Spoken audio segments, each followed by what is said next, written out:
Hello, it's Emmanuel from My Little Cookbook, and today we're going to be showing you some herb scissors that we picked up for around 10 bucks. So here they are. They come in a cool little case, and they have a little cleaning utensil with them as well.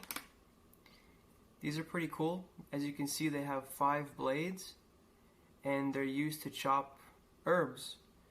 And they feel pretty solid in my hand. And this is the first time I'm going to ever use these things, but I'm going to use them to try to cut up some green onions and see how it works. So we already washed these, and so what I'm going to do is just try to see how these work.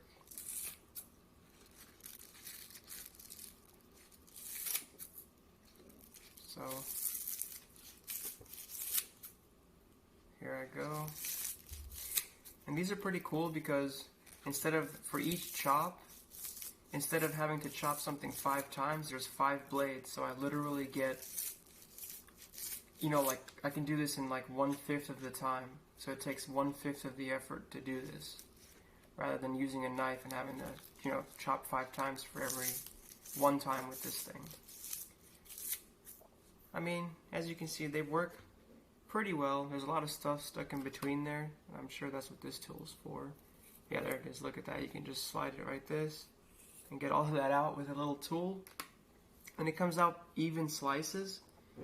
And yeah, I think it's a pretty good little tool to have. This thing was only 10 bucks. It gives you even sized pieces, solid build. If you guys want to check out more about the tool, just go to our website, www.mylittlecookbookforyou.com, and check out the blog post that's best kitchen gadgets under $20. Thanks, bye.